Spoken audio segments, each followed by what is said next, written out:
Hello everyone, in this video I'm solving Icse Physics 2026 full paper. So let's begin. Question number 1, for a body to be in dynamic equilibrium, so in which of the following option is correct? In dynamic equilibrium, body moves with a constant velocity, so velocity should not be zero. If velocity is not zero, kinetic energy is also not zero, momentum is also not zero, so correct option is B. The energy transformation taking place during photosynthesis is light to chemical. Velocity ratio of block and tackle system of two pulley effort in the upward direction. So we have two pulley in upper block 1 and in the lower block we have one pulley. So let's say this is our load and the effort is applied in the upward direction. So when we run strand over it, this is how it looks.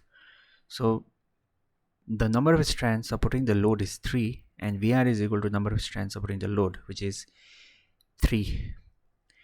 3 is the correct option. Question number 4. Light is incident at this interface from medium A. So angle of incidence is 60 degree and the angle of refraction is 45 degree. So sine of angle of incidence by sine of angle of refraction is the refractive index of the medium where the light is getting refracted, that is medium B, with respect to A. So the correct option is number D, sine 60 by sine 45. When a blackened bulb thermometer is moved beyond the red region of the visible spectrum, there is a rapid rise in temperature. This is due to the presence of infrared. A fast moving cyclist stops pedaling on reaching a hilly track. If he continues to move with acquired energy, then assuming no loss, his total mechanical energy remains constant.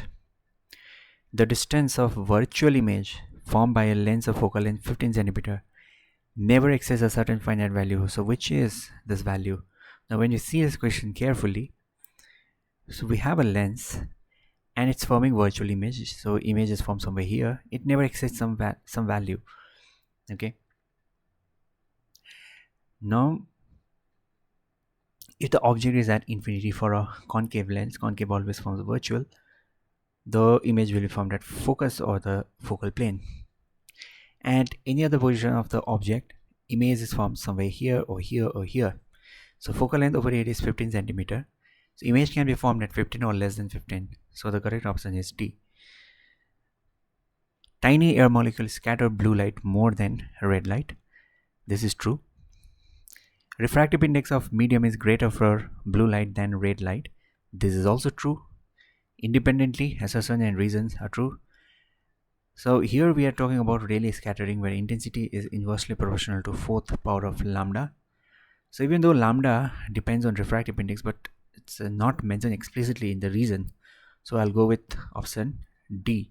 Both A and R are true, but R is not the correct explanation for the simple reason that wavelength is not specifically written over here. Okay, it depends, wavelength depends on refractive index, but it's not mentioned over here. That's why I would go with option D. Okay, number 9. The circuit given below identify a lamp whose failure would not interrupt the power supply, that is L2. Equal volumes are added to 3 cylindrical jars ABC of same height and radius RA, RB and RC respectively, with RB less than RA less than RC. If you blow air into the mouth of this jar, which will produce the shrillest note? So if we see this carefully, we have 3 jars of different radius but same height. RC is greater, RB is the smallest, and then in between we have this RA. All of them are same height. So this is wide and this is very narrow. So when you pour equal volume of water, water will fill till the mouth, nearly till the mouth. Here it will fill somewhere here, and in the bigger jar, water will be at the bottom. So the length of the vibrating air column is more, and length of the vibrating air column is very small in the case of RB. So when you blow air, frequency will be more because frequency is inversely proportional to the length of the vibrating air column. So less length, more frequency. Shrillest sound in B. A metallic wire is stretched in such a way that its new length becomes twice the original length. How does the specific heat capacity change? The specific heat capacity, it doesn't depend whether I take a big wire, small wire, more mass, less mass, whatever. Since I have not changed the wire, it remains the same. Correct formula for equivalent resistance of two resistors when connected in parallel is this: R1 R2 divided by R1 plus R2. Here we have a current which is going inside, and when we apply our right hand thumb rule, rest of the fingers will point in this direction, which is the direction of magnetic field, and magnetic compass will align in the direction of magnetic field. Here it will align downwards. This is number 2 is wrong, so correct option is 1. Only is 1 is aligned. In number 14 we have three substances A, B, C of same mass, and we are heating it at the same rate. B is taking 7 minutes to melt, A is taking 5 minutes to melt, and C is taking only 3 minutes to melt. Which has got highest specific rate in it? Of course, obviously it is B, because it is taking the longest time. That means it is absorbing more and more heat. Mind you, they are at same mass and the heat supply is same, so this is taking more heat, so this has got high specific latent heat, number B. Here in number 14 you have to calculate mass number. So mass number is number of protons plus number of neutrons, which is 7, option C. A car is moving in uniform circular motion. Direction of friction between tire and path is towards the center. When a ray of light goes from denser to rarer medium, its wavelength. So velocity is wavelength into frequency. Frequency is same. When it goes from denser to rarer, velocity increases, so wavelength increases. The lead of a calorimeter minimizes heat. It's talking about lead, not the wall. So lead prevents convection. Quality is determined by waveform. Substance whose resistance becomes almost very, very small at absolute zero is the superconductor. That's the radiation deviates minimum in the magnetic field. So both alpha and beta are affected, but alpha deviates minimum because of its more mass. Now, two factors on which center of gravity depends. One is the geometry of the object, that is the shape, and another it is distribution of mass. Okay, number 3, there are two cases. Lata cuts potato in two halves using cutter, which belongs to class 2 lever. C needed effort E1. So let me draw this. We have a load over here, we have fulcrum, and then we have effort, let's say over here. Okay, effort E1. So this is my, from here to here is the lever. And in the second case also, I have my fulcrum, I have my load, and then I have my effort E2. And it said that effort here, I am applying more effort in the first case as compared to the second case, and he's asking me in which case was the potato closer to the hand. And one information is given here. Normal reaction is same, so load is same in both the case. Now in one case I'm applying more effort, in the other case I'm applying less effort, so it has got to do with the mechanical advantage of this lever, and mechanical advantage is equal to effort arm divided by load arm. If I'm applying more and more effort, that means mechanical advantage is less, which means load arm is more. If I'm applying very less effort, which means mechanical advantage is more and load arm is less. Now, how will I change load arm? By changing the position of the load.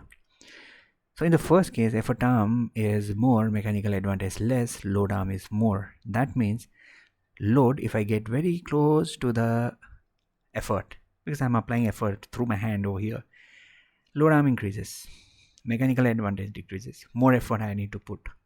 So which means the answer is this number 1. In first case, the potato is closer to the hand. That's the reason over here. Number 3, image distance is given, object distance is given in front of it. What is that type of lens? So let's see, when I decrease the object is at negative as always for convex as well as concave, so I can't deduce any information from it. But here this is important for me, image distance, it is positive, so image is formed on the other side. So it is convex lens. What is the magnification for this lens when the uh, object is placed between f and 2f? Magnification in this case will be greater than 1. Resistance is connected across a cell and a switch rheostat series. Voltmeter connected parallel across the cell. Current in the cell is increased using rheostat.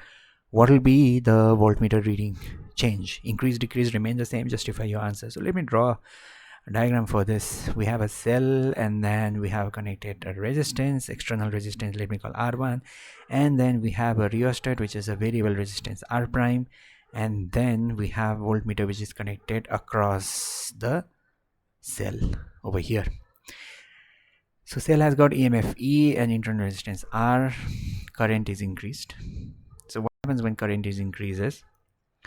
See, voltmeter measures not the EMF, it measures terminal voltage, and terminal voltage V is equal to E minus I, capital I, times small r. This is called voltage drop.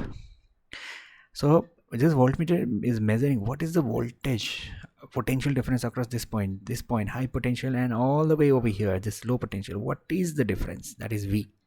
So as more and more current increases, this quantity, which is the voltage drop, increases, and I'm subtracting it from EMF, so terminal voltage decreases, so voltmeter reading decreases. Justified, right? Because V is equal to E minus IR.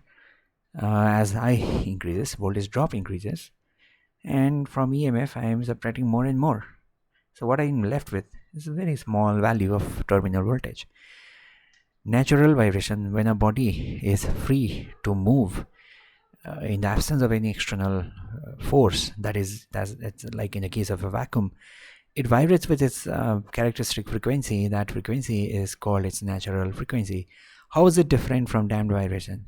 Now, natural vibration is in the absence of any medium. It's an ideal case, in the absence of any medium dampening resistance.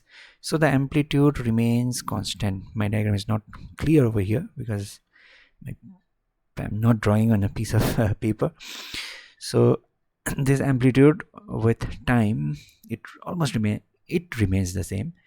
Whereas in the case of our damped vibration, amplitude decreases over a period of time. So that's the difference.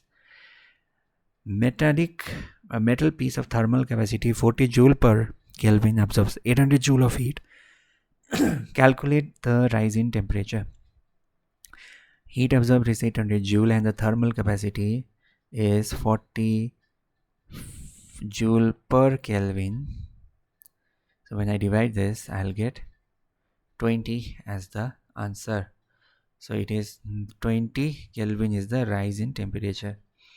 In AC generator, name the part which has the following function. Which part intensifies the magnetic field? In AC generator, there's a soft iron around which we wrap a coil. So the soft iron intensifies the magnetic field. What maintains electrical contact between rotating parts and the external circuit is our slip ring. Give two difference between nuclear fission and the other one is nuclear fusion. One difference, major difference.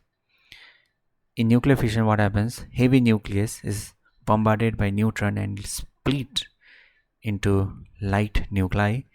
And in nuclear fusion, small light nuclei will combine together, fuse together to form heavy nucleus, releasing energy. Here also it releases energy.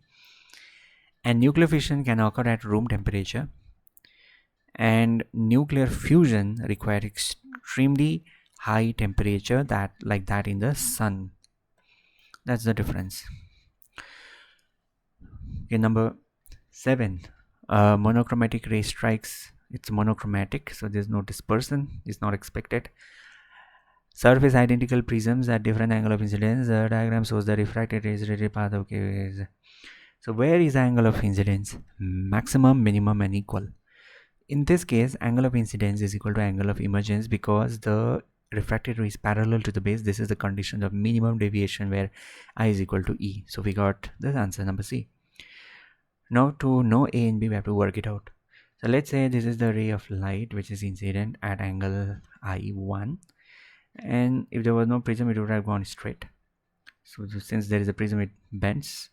So this is a deviation.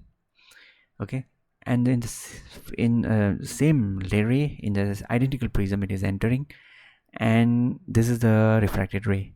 So for the same deviation, for me to get the same deviation, in this case, this must be the angle of incidence. So angle of incidence is maximum in the case of B. When we see all these three conditions, angle of incidence is maximum in the case of B and minimum in the case of A.